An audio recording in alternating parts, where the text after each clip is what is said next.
मी सुषमा जंगम। आज श्रावण वद्य अमावस्या। या अमावस्येला पिठोरी अमावस्या असं म्हटलं जातं। दुसरं एक नाव आहे या अमावस्येला मातृदिन पोळा असंही म्हटलं जातं। म्हणजेच या दिवशी मातृदिन साजरा केला जातो। आपण पाहिलं की मध्यंतरीच एक मदर्स डे येऊन गेला।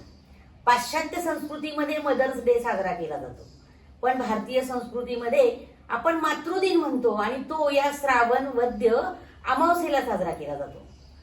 खरं तर मातृ म्हणजे माता, आई, आणि या आईचा दिवस खरं तर साजरा करण्याची काय गरज? आपल्या जीवनामध्ये, आपल्या ओठांमध्ये सतत आईचं नाव असतं।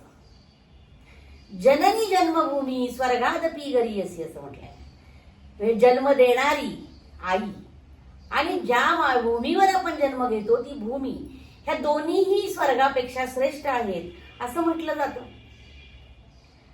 मग हा वेगळा मदर्स डे, वेगळा मातृदिन साजरा करण्याची गरज काय? पण आपल्या भारतीय संस्कृतीने तो साजरा केला, कारण असं म्हटलं जातं जिच्या हाती पाळण्याची दोरी ती जगाते उद्धरी।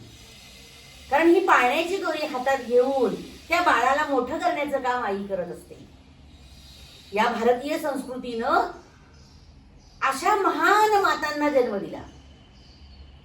प्रत्येक माता ही महानच असते, पण तरी सुद्धा जगाच्या कल्याणा, संतांच्या विभूती किंवा जगाचं महान असं काहीतरी व्हायचं असेल, जगामध्ये चांगलं असं काहीतरी घडायचं असेल तर मोठमोठे महापुरुष, महान व्यक्ती, ईश्वरी अवतार जन्माला यावे लागतात। आणि आजपर्यंत ही जन्माला येणारी मंडळी आईच्याच उदरी जन्माला आलेली आहेत।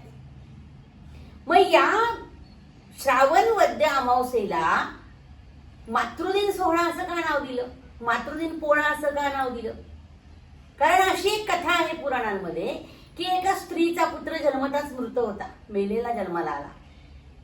तिला खूप वाईट वाटलं आणि तिनं जंगलामध्ये जाऊन एका योगिनी, त्याच्याबद्दल मी स्पष्टीकरण जास्त देत नाहीये, पुन्हा कधीतरी, योगिनीची तपश्चर्या केली, तिची प्रार्थना केली आणि तिला प्रसन्न करून घेतलं आणि तिच्याकडून आपल्या पुत्राला जिवंत करून घेतलं।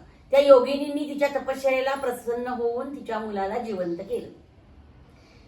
कथा या रूपकात्मक असतात, कथांचं सार आपल्या लक्षात येत नाही। जिवंत केलं याचा अर्थ पुत्र जन्माला आला किंवा मूल जन्माला आलं तर ते नुसतं जन्माला घालून चालत नाही, तर ते जिवंत असावं लागतं। जिवंत म्हणजे निव्वळ शरीरानं जिवंत, मनानं जिवंत असं नाही, तर ते विचारांनी जिवंत, कृतींनी जिवंत, कर्तृत्वानं जिवंत ठेवण्याचं काम आई करते। लहानपणापासून बालकडू आई देते। मातृभाषेनं शिक्षणम असं म्हटलं जातं किंवा मातृमुखेन शिक्षणम असं म्हटलं जातं। म्हणजे आईच्या मुखातून पहिलं शिक्षण हे बाळ घेत असतं। त्याला पहिल्या हातात पेन्सिल धरून लिहायला ती शिकवते, हातात पुस्तक धरून वाचायला ती शिकवते, जगाच्या बाजारात चालायला ती शिकवते। म्हणून वडील कमी ठरत नाहीत। आई वडील मुलांसाठी तितकेच महत्वाचे असतात, पण आई काळात तिला तो निसर्गानं अधिकार दिलेला आहे, तिने काही तो स्वतःहून मिळवलेला नाहीये। समर्पणाची भावना, प्रेमाची मूर्ती, त्यागाची मूर्ती, वात्सल्याची मूर्ती म्हणून स्त्रीकडे पाहिलं जातं। म्हणून प्रजननाचं कार्य स्त्रीकडेच दिलेलं आहे आणि म्हणून ती आई। लोक असंख्य प्रश्न उभे करतात की आईला मोठी करत असताना बाबाला लहान केलं जातं। बाबाला लहान करण्याची गरजच नाही, बाबा ऑलरेडी मोठा आहे। आई या जगामध्ये तुला जन्माला घालते, जन्माला आणते आणि मोठं करते। म्हणून पुत्र व्हावा आईचा गुंडा, त्याचा त्रिलोकी झेंडा असं म्हटलं जातं। एक सिंहीण एका कर्तृत्ववान पुत्राला जन्म देऊन निवांत झोपू शकते, पण 10 मुलांना जन्माला घालून गाढवीन मात्र त्यांचा भार आयुष्यभर वाहत असते। याचा अर्थ असा कुणाला नावं ठेवायची नाहीये। तर पुत्र नुसता जन्माला घालून चालणार नाही, मूल नुसतं जन्माला घालून चालत नाही, तर त्याला संस्कारी बनवणं गरजेचं असतं। या जगाच्या बाजारात त्याला टिकता आलं पाहिजे, यासाठी आईनंच प्रयत्न केले पाहिजेत। तुम्ही मला म्हणाल की आईनंच का? वडिलांचंही कर्तव्य आहे, त्यांचंही ती मूल आहे। अरे हो, काळाच्या ओघात काळ कितीही बदलला तरी जन्म देणारी आई आहे, बाळकडू देणारी आई आहे, त्याला मोठं करत असताना